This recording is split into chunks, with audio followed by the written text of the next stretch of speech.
Talk more about the Government of National Unity. I'm joined now by ANC Veterans League President Snuki Zikalala.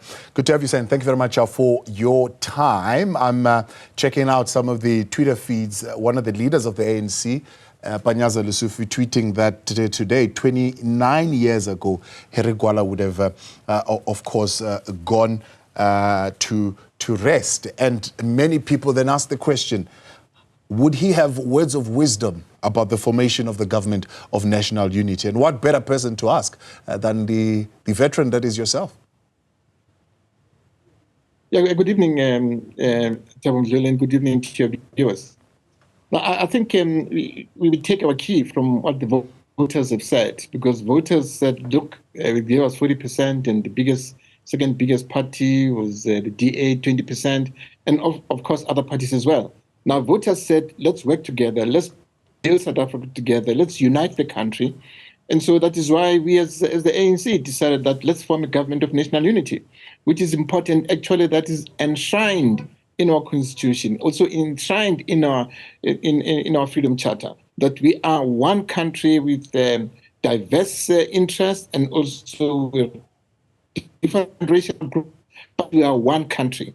And let us all build this country together, and let us all make sure that there's economic growth, there's security for every individual, there's quality education for our children, there's quality health care for our people, and that we should live in a peace and stable environment, and make sure that we subscribe with our constitutional values. And so those who do not subscribe to our constitutional values, who do not believe in proper governance, in the rule of law, that is why they are not part and parcel of this GNU. And so we as veterans, we really accept this GNU, and we fully support what the NEC has decided that that's a path we should take. And of course, it's for the country, not for the organization alone, but for the country. That is why we opened the doors and invited parties to come into the GNU.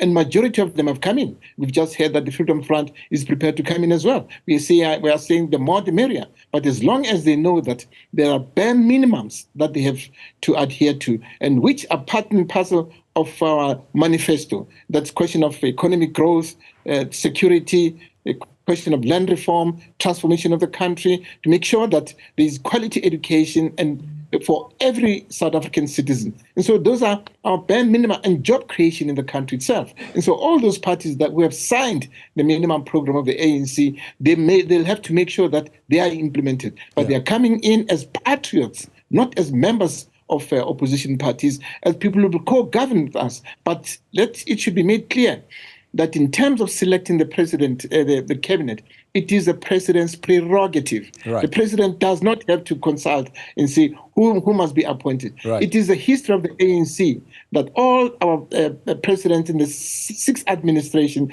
they consulted their secretary generals. Yes. With Mandela, he consulted with Comrade Cyril Ramaphosa, with Thabo Mbeki, consulted Kgalema, with Zuma, he consulted with Gwede with Comrade Cyril, he contacted with Isma Khashule.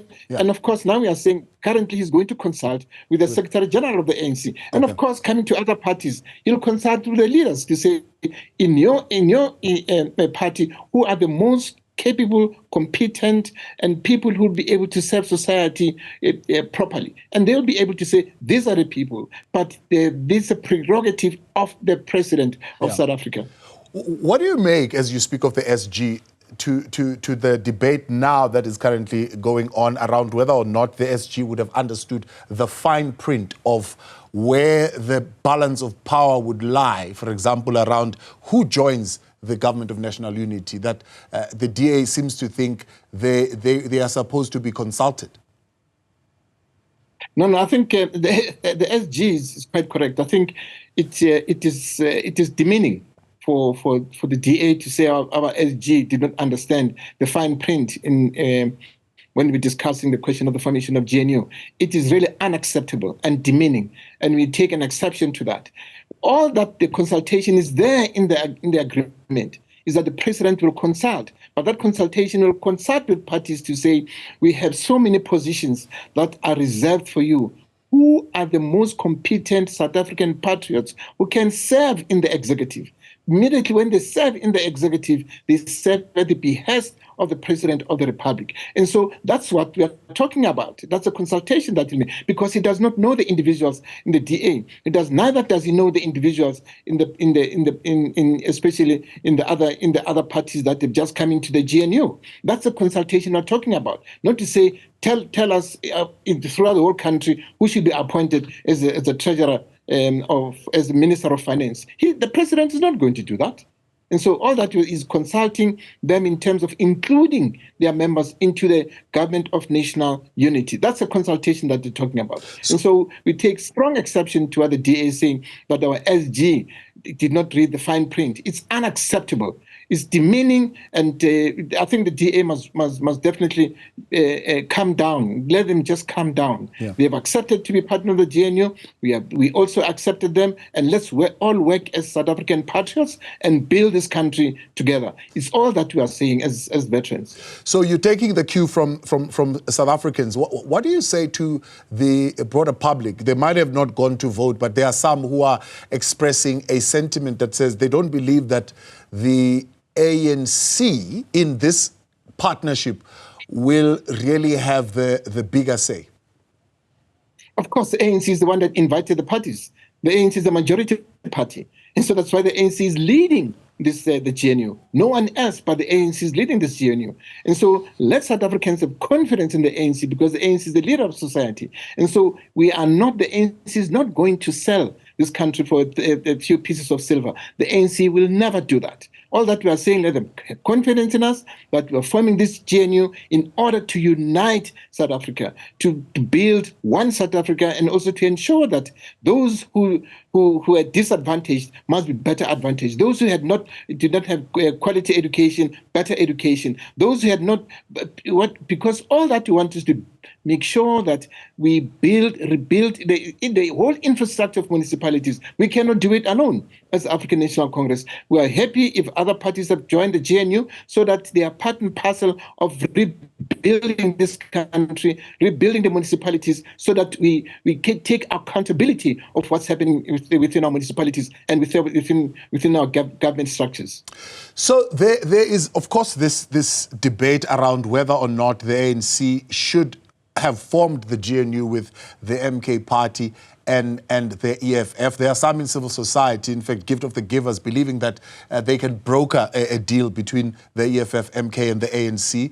There is Al Jama, who believe that is still a possibility. I was listening to the chief whip of the ANC, Dumiseni Ntuli, saying, well, those two parties, one, MK, put a condition to say, no, we don't want this current president of yours that goes, and that immediately broke the deal. The EFF told the negotiating team that, well, the whole point that in the past we would have sided with the DA was we wanted to annihilate the ANC, literally reduce its majority. And the chief whip saying, well, how do we trust you now that you are not going to be doing the same?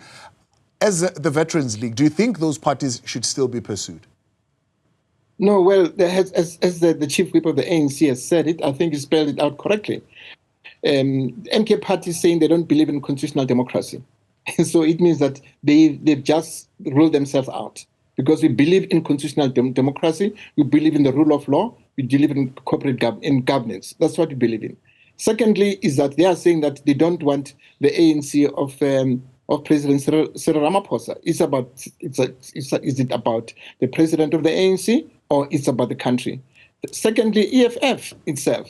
As you know, that we co-governed with the EFF in a number of municipalities. There were problems there. It was a disaster for us as the African National Congress. And so they cannot be relied on, because throughout the 5 years, they are the ones who have been pushing votes of no confidence against our president. They are the ones who are disrupting parliament. How do we go and trust them? In municipalities where we co-governed with them, there was nothing else, but there was chaos. And so we are saying that they are an unreliable partner.